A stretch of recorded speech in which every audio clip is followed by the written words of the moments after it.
Comment gérer ces descentes en trail? Je vous explique. Plus les sentiers vont être techniques, rochers, racines, etc., boue, eh bien, plus vous allez raccourcir votre pas. Et quand il n'y a pas de difficulté, vous pouvez l'allonger. Toujours dans la gestion. Quand on vit en Anjou, au bord de la Loire, comme moi, les descentes pour les trails du coin, il n'y a pas de souci. On peut les prendre à fond. On récupère assez vite.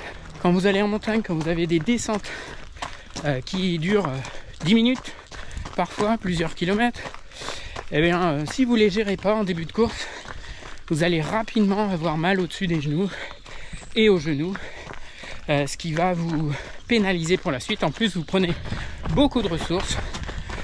Donc, en tant qu'amateur comme vous, maintenant, pour avoir fait l'erreur, je gère les longues descentes. Je me penche, je laisse aller et je ne tente pas d'accélérer. Et toujours, on laisse aller en allant dans le sens de la pente et pas contre la pente en se reculant. Ce que j'adore, c'est en fin de trail en montagne, quand tu as de l'énergie, ce que j'ai fait plusieurs fois, j'étais parti cool, même très très cool, et à la fin tu te fais plaisir sur la dernière descente, et bon, faut rester concentré parce que c'est la fin de course, ce qui m'amène au prochain point, la concentration. Bah oui, là j'ai mis mon pied sur une roche lisse et, comme il a mouillé hier soir, glissante. Et là, ça part tout de suite, même si tu as des crampons, il n'y a rien à faire. Donc, concentration, mais aussi anticipation. C'est-à-dire, je regarde là, mes pieds, et de temps en temps, je regarde 3-4 mètres plus loin. Et même si je n'enregistre pas, mon cerveau va le faire. Et fera plus ou moins attention, suivant les dangers.